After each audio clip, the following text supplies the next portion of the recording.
Hi everybody, it's me again. So this is the second part of the Unintended tutorial. So in this one I want to show you particularly how to play the introduction, which is like an instrumental part of the song. There's quite a few different sort of instrumental sections in this song. And it just kind of makes things more complicated, so that's why I've done it in more than one video, because it would just be too much to try and teach you all in one go. So the introduction is mostly focusing around the E chord, but then it joins onto the B7, which leads you on into your starting E chord, which is what you start the verse with. So I'm going to try and break this down in the simplest way possible.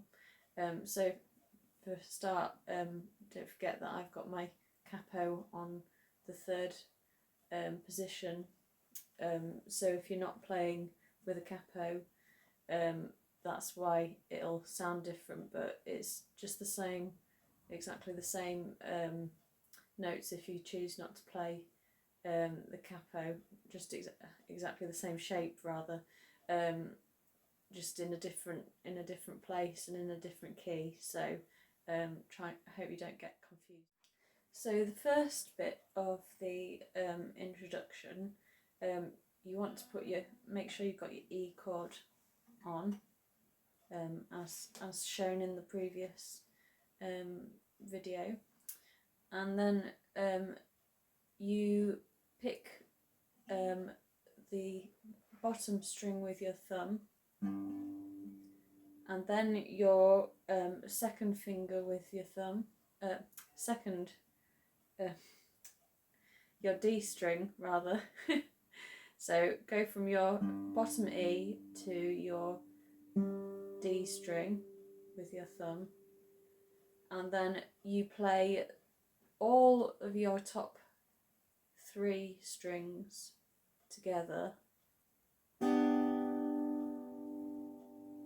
then back to thumb and first finger, and that's kind of quite quick. These are all quite quick, these changes between the notes on this song. It's got a slightly strange rhythm to the introduction of it. So it goes, that bit that I've just shown you goes like this.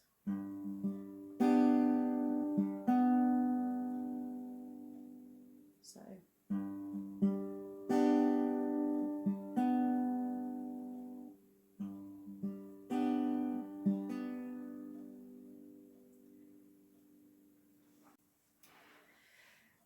right, now here comes the most complex part of it. So this is the bit that you do twice over in the introduction.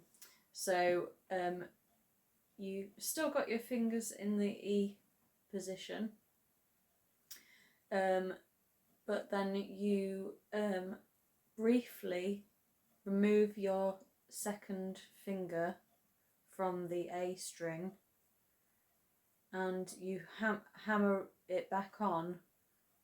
So you do it with an open string, and then hammer the string back with the second finger on it. So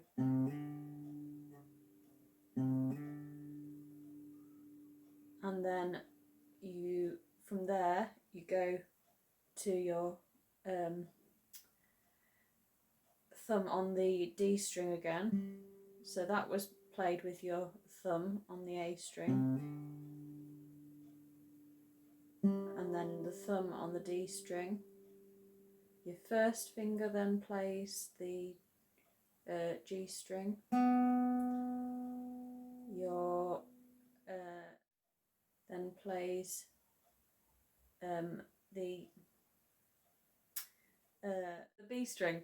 Get there eventually.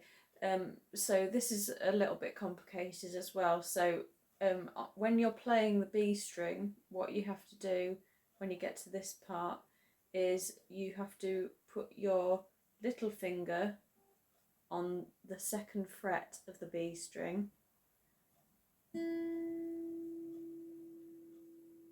and then you remove it, and by the time you've removed it, you need to have got your 1st finger moved from its position where it was playing the E down to the B string on the 1st fret, and then you take that off and you'll replace it in its original position. So like this, but it's quicker than that, so it's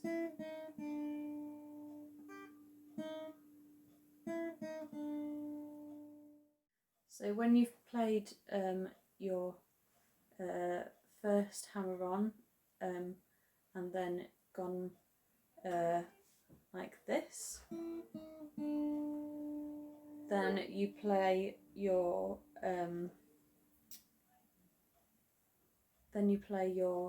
G string without a finger on, and then you hammer on the 1st fret with your 1st finger on the G string at the same time as playing the bottom E string with your thumb, so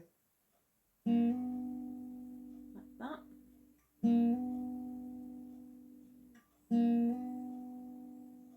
And then you go to the open B string, and then to your D string with your E shape still in place, and then you play your top 2 strings, and then you do the same hammer on as you did before. So you hammer on your 2nd finger on the A string, so you take it off and then hammer it on, and then down to your, or up rather, to your D string, then to your G string,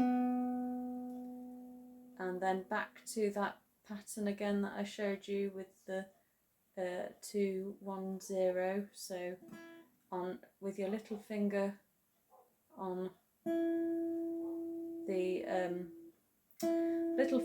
the B string on the 2nd fret, then move your 1st finger to the 1st fret of the B string, and then take it off and play the B string. So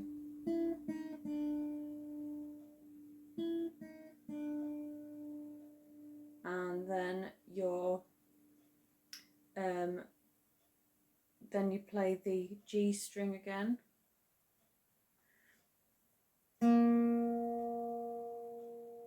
and then you go to play your B7 chord then,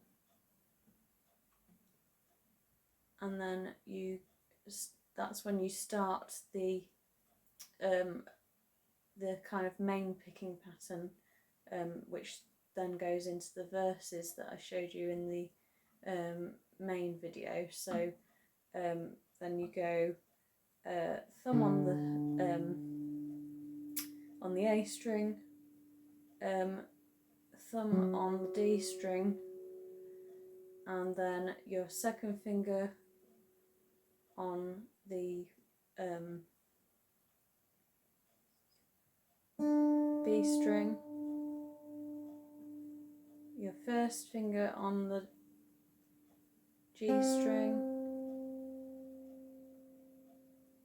up to your top E string with your third finger, back to your B string again, back to your G string, back to your D string, to your G string again, and then to your A string again with your thumb, then to your D string with your thumb, then to your B string with your second finger, then to your G string with your first finger, your third finger plays the top E again, then your second finger plays the B string again, back to the G string with your first finger, and back to the D string with your thumb. So it's quite a complicated part, the introduction, as you can see, which is why I've taken the time to do that in a separate video. So I hope that that makes sense. All that's left to do is to show that all the way through. So all the way through, the intro goes like this.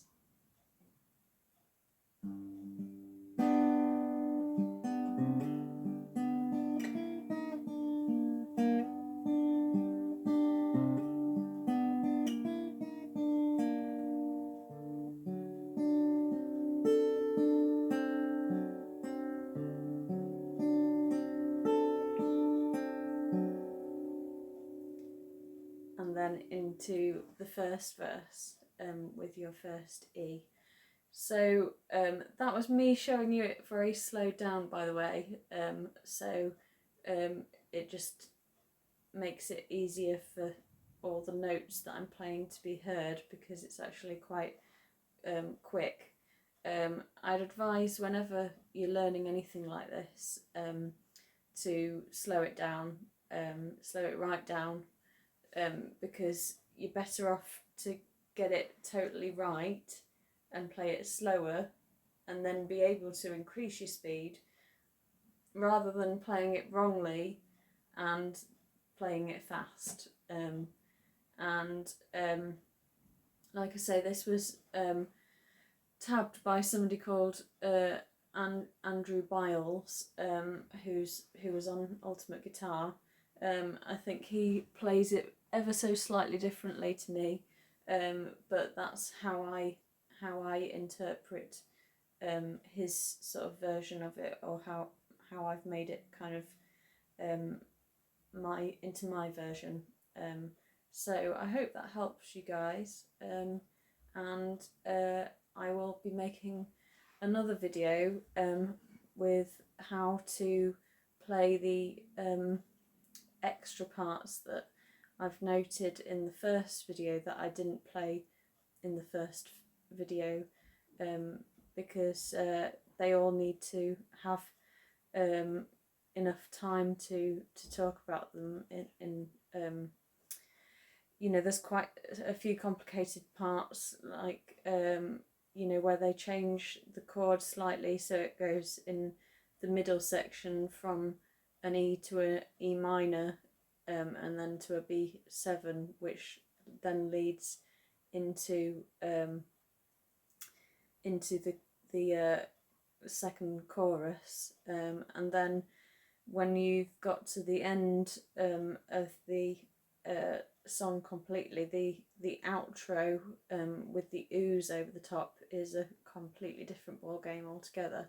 So I will put that in a third video, and then you can learn these things in sections, and make your life easier. It's much better that way. Okay, thank you guys, bye.